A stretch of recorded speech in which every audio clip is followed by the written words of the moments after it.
Hello students, how are you all? I hope you all are fit and fine. Today also let's start with grammar learning. We have completed 13 chapters. Now today I'll explain you chapter number 14, phrasal verbs. I hope you have completed the notes of 13 chapters. Phrasal verbs. First of all, try to understand what is phrase.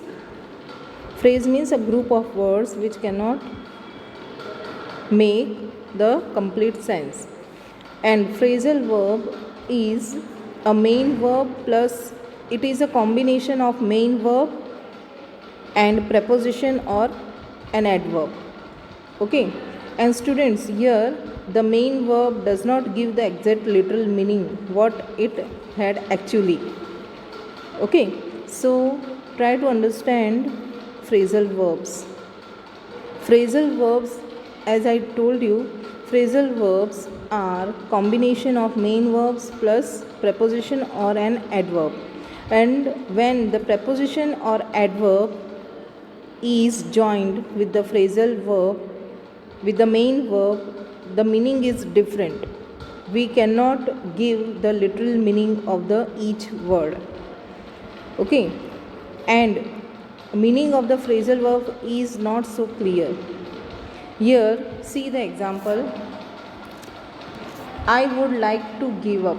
Here, give is the main verb and up is preposition or adverb. Okay.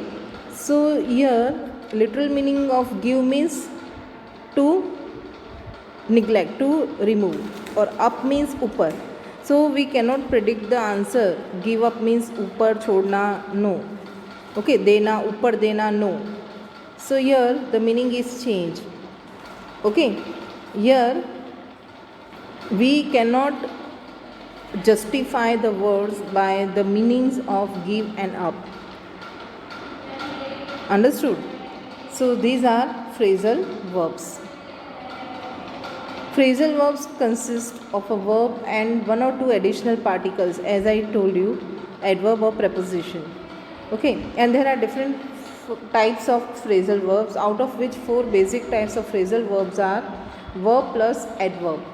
Verb plus adverb. See, here main verbs are given and the adverbs are given. Adverb of place दिए ना यहाँ पर. Okay, so this is the first type, verb plus adverb. The second type is verb plus adverb plus object, or object is also there in phrasal verb. See, put off, here verb plus adverb is given, and here put the meeting is object and off is an adverb. Okay, so verb, object, adverb, or verb, adverb and object. Okay, so this is the second type of phrasal verbs.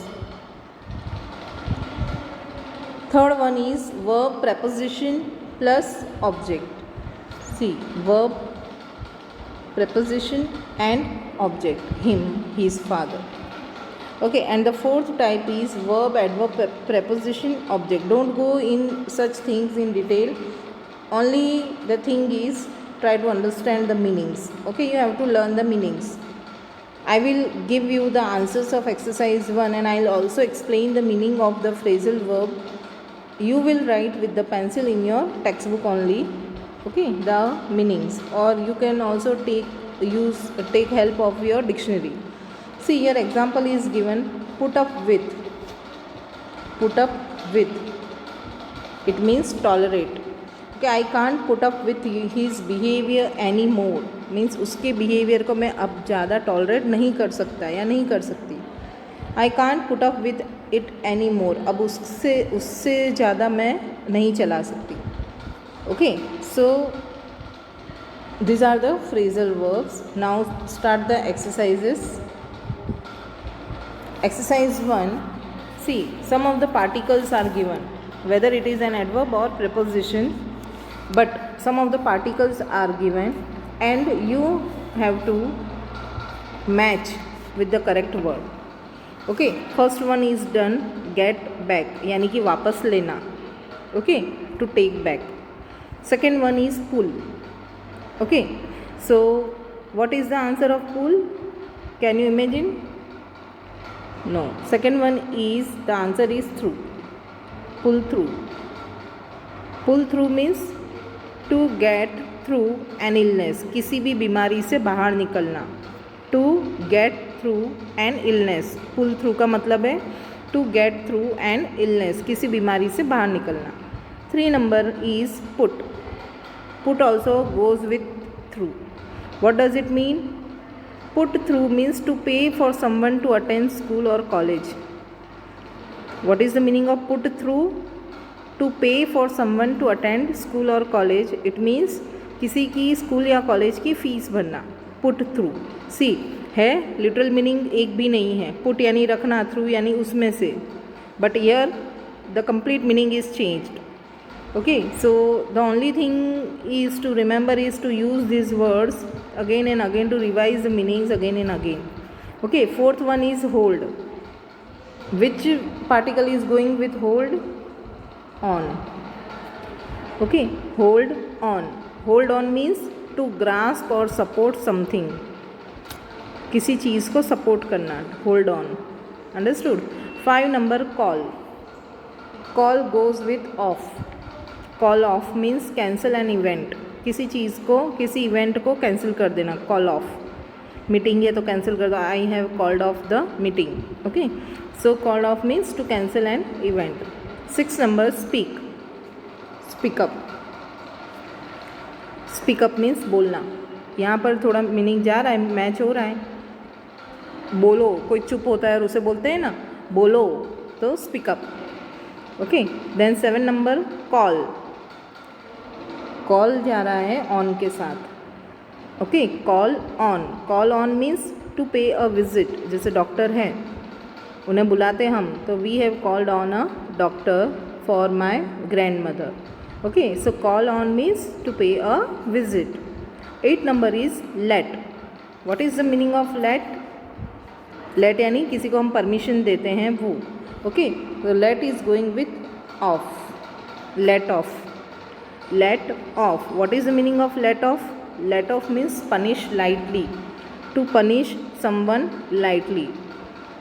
Okay, to punish someone lightly. किसी को बहुत कम तरीके से, बहुत mild तरीके से punishment देना.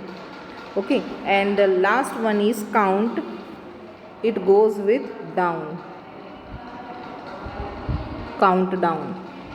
Okay, count down means, count down means पता है ना आप लोगों को, 10, 9, 8 हम लोग पीछे से रिवर्स काउंटिंग करते हैं. That is called count down. Okay, count down means reverse counting. Understood? So take the screenshot और write the answers in your textbook. Understood?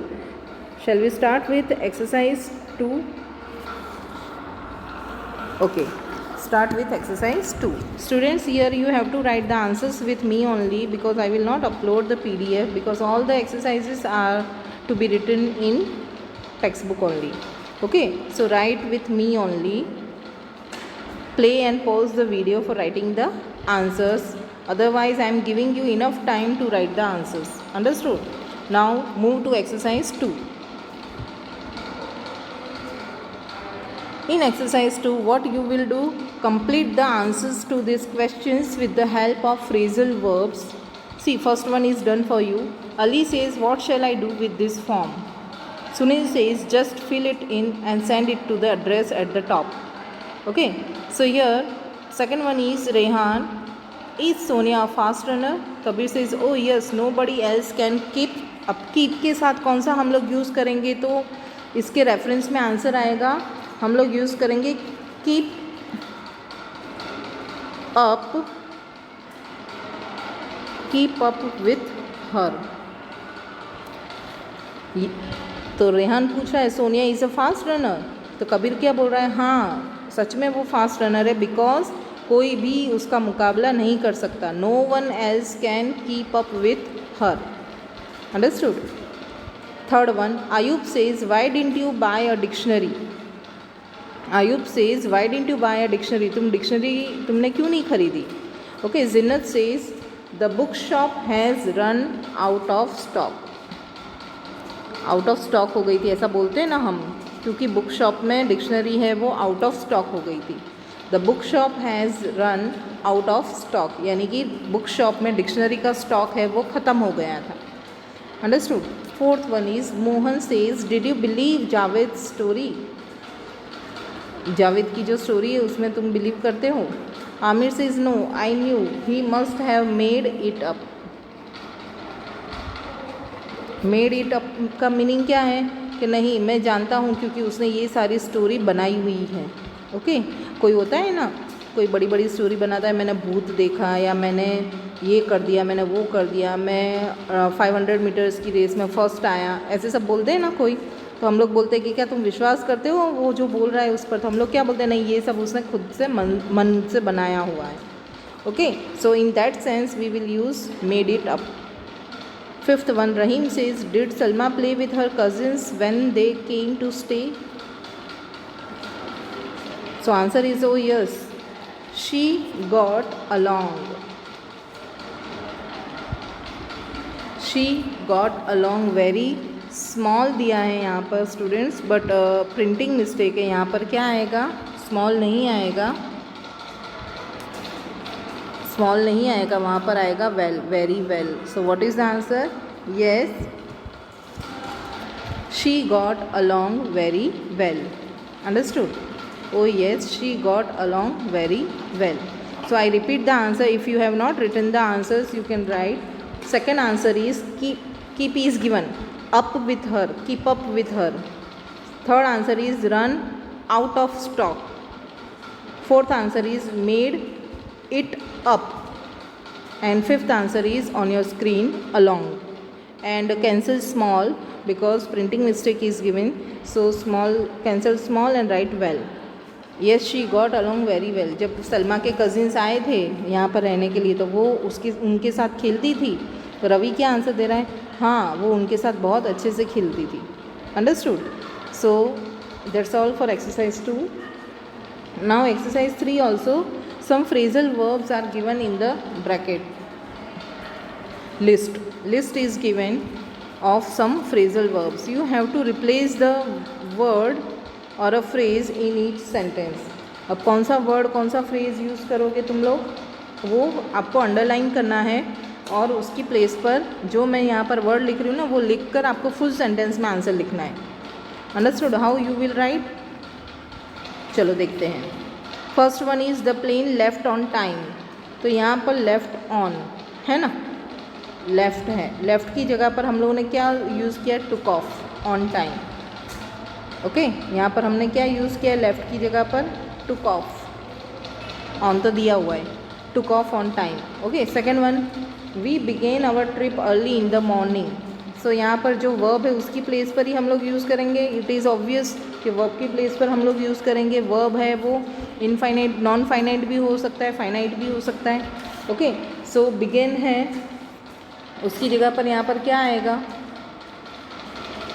ये आएगा ना start out. 2 number start out.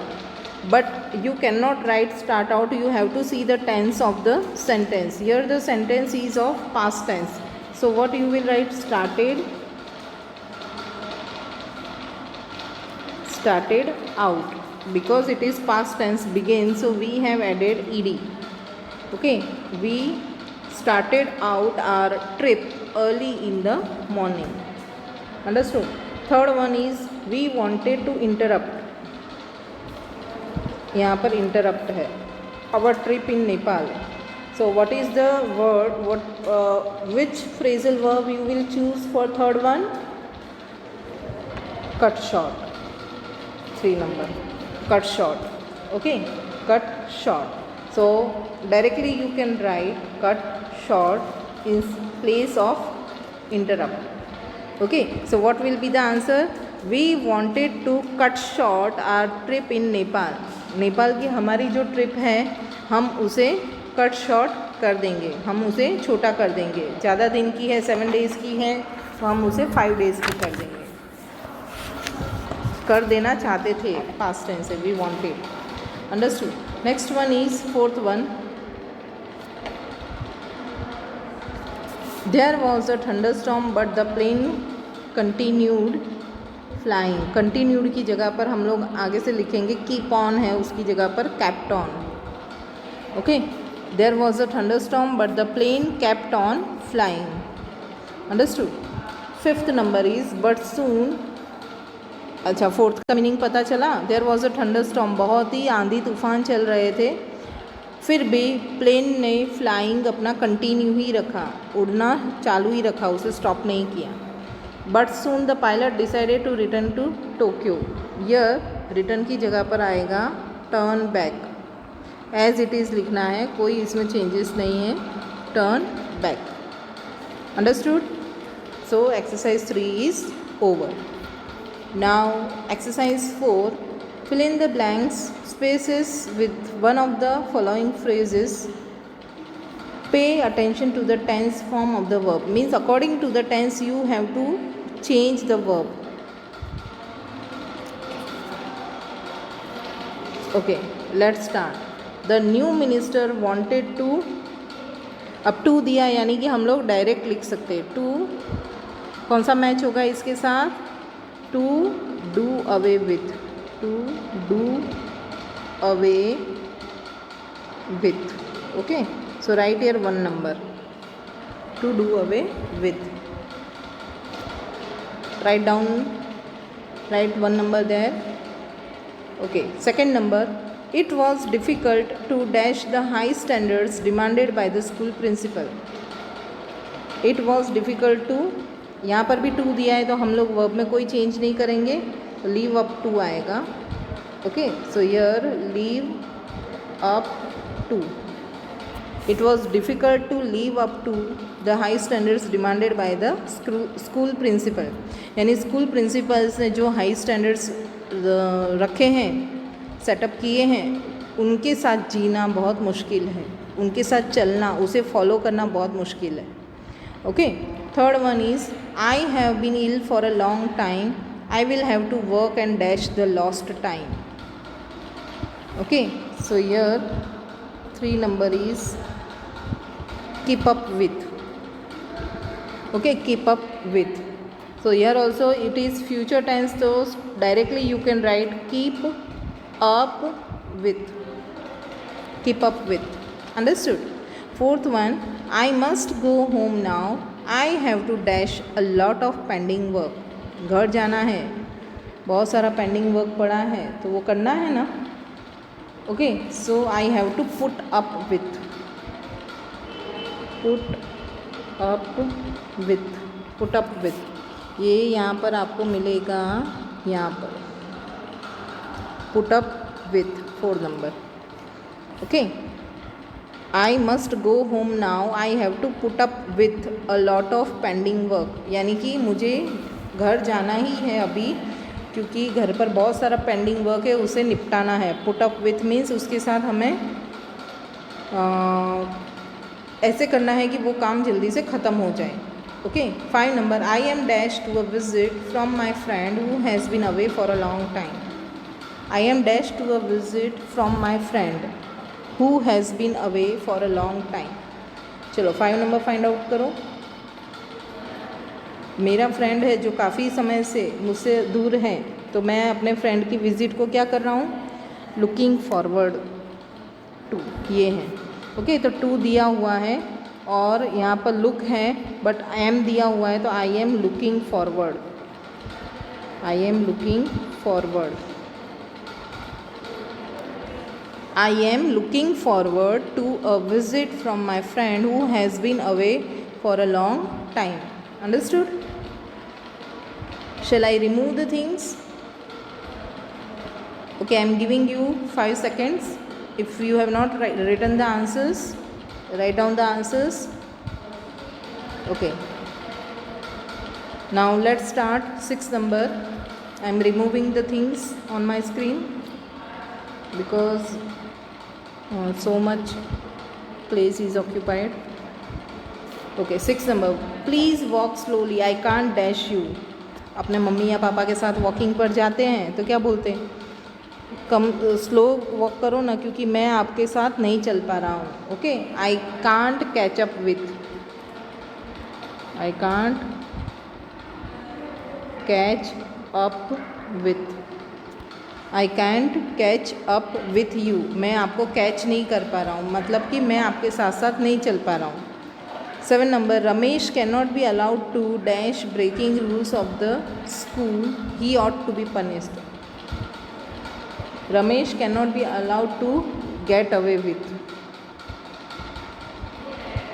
Gate away with, get away with, Ramesh can not be allowed to get away with breaking rules of the school, यानी कि रमेश ने school के rules हैं वो तोड़े हैं और वो इस तरह से इस एटीट्यूड के साथ है वो नहीं चला पाएंगे, उसे अलाउ नहीं कर पाएंगे. He ought to be punish, उसे पनिशमेंट मिलनी ही चाहिए. Okay. 8 number, I must my rude behaviour and apologise to my sister, I must make up for, make up for, I must make up for my rude behaviour and apologise to my sister, मुझे अपने rude behaviour के लिए सोचना पड़ेगा और अपनी sister से माफ़ी मांगनी पड़ेगी. Okay. Next one is, only an arrogant man will dash the people who are poor and illiterate, only an arrogant man will dash the people who are poor and illiterate. Arrogant means घमंडी. Okay. तो look down on, यानी कि दूसरों को नीची नज़रों से देखना, नीची नज़रों से देखना यानी उनको हल्का समझना. ओके. ओनली एन एरोगेंट यानी घमंडी लोग ही जो पुअर और अनएजुकेटेड लोग हैं उसे वो लोग छोटा समझते हैं. Okay. So look down on, नज़रिया रखना. 10 number, my father refuse to dash the nonsense and fire the servant, यहाँ पर भी आएगा to get on with,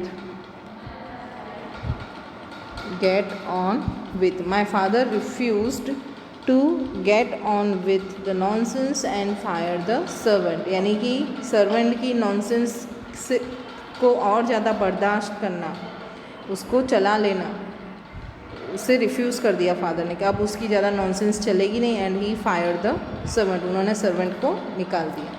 so that's all for exercise 4. Understood? Okay. This exercise also you will write in text book only. Then exercise 5, replace the bold words in the sentences with the correct form of verbs given in the box. See, first example is given for you. I am sure we will all remember this holiday for a long time. Here, remember is replaced by look back on. According to the tense of the sentence, you will change the verb. Okay, so what is the meaning of remember? Look back on, यानी कि उसके बारे में वापस से सोचना, याद रखना. Okay. Second number, unless Ramesh confesses, here what is the bold letter? Confesses. So confesses है, उसकी जगह पर हम लोग क्या लिखेंगे? Owns up, owns up, OWNS, owns up. Unless Ramesh owns up, the mystery will remain unsolved. सिर्फ जो वर्ड है उसकी प्लेस पर ही हमें ये रखना है, बाकी सारी चीज़ें सेम रहेगी. This exercise also you will write in text book only. Okay. Notebook में लिखने की ज़रूरत नहीं है, टेक्स्ट बुक में ही लिखो. 3 number, they can not continue with the construction unless the labour cooperates. तो यहाँ पर we have to replace continue. Continue को हम लोग रिप्लेस करके क्या लिखेंगे? कैरी ऑन, है ना. कोई बोलता है ना carry on your work, carry on यानी कि तुम अपना वर्क कंटिन्यू रखो. So third answer is they can not carry on with the construction unless the labour cooperates. Okay. Now I am removing this things from my screen because I want to write the fourth one. The master soon discovered what he servant was up to. Master को पता चल गया कि उसका servant है वो कितना, उसमें कितने टैलेंट्स हैं. ओके. तो discovered means found out. Find out होता है, फाइंड आउट का यहाँ पर पास्ट टेंस दिया हुआ है, so found out. Discovered past tense दिया है ना, so that the past tense of find is found. The master soon found out what his servant was up to. Okay, so that's all for fourth one. Now fifth one. Before you refuse, so you have to identify the word which can be used instead of refuse from the list. Before you refuse this offer, consider it very carefully. Refuse की place पर क्या आएगा? Try to find out. refuse का होगा turn down. Turn down. Okay, before you turn down this offer, consider it very carefully. Refuse दिया है तो main verb ही आएगा, कोई टेंस में चेंज नहीं है. Okay, 6th number. They started. See here, past tense is given. They started on their journey with great hopes and enthusiasm. Okay, so what will be the word to replace started? Set off. The past tense of set off is set only. set. Okay, 3 forms of verbs are set. So set off, same word. 7 number, puzzled. I am quite puzzled and cannot explain his behavior. Puzzled यानी कि समझ में नहीं आना. Okay, confused सा रहना. तो I am quite at a loss. At a loss. At a loss. I am quite at a loss and cannot explain his behavior. 8 number is he occasionally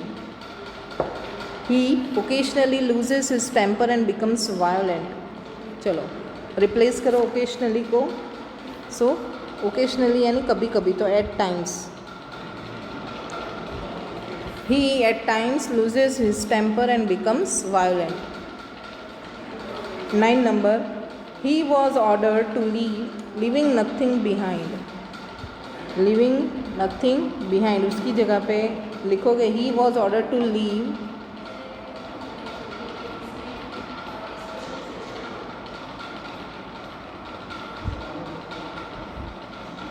bags and baggages. Leaving nothing behind उसका क्या हो जाएगा? Bag and baggage.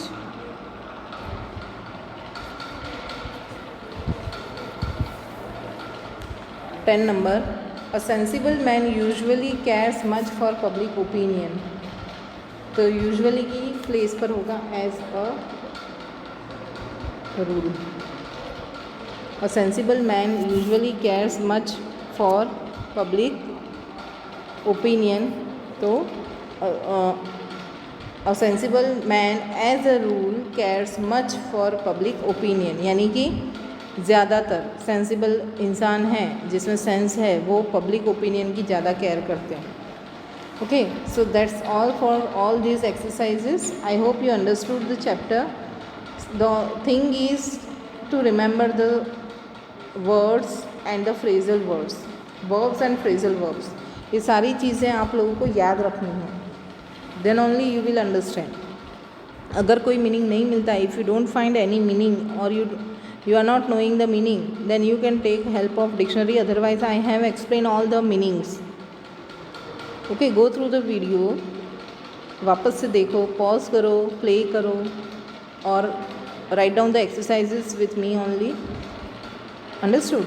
And I hope you will write the notes of all the chapters. You will complete the notes of all the chapters. And direct indirect speech also you are doing well. One more information I want to give you. For Diwali homework I have given you some topics. Okay, you have to write. You will get the message how you have to write, but I have given you the things and you have to do it compulsory. Understood? You have to complete your Diwali homework. Understood? So that's all for today's lecture. I hope you are doing your work properly. We will meet in next lecture. Till then, bye. Stay safe, stay healthy. Bye.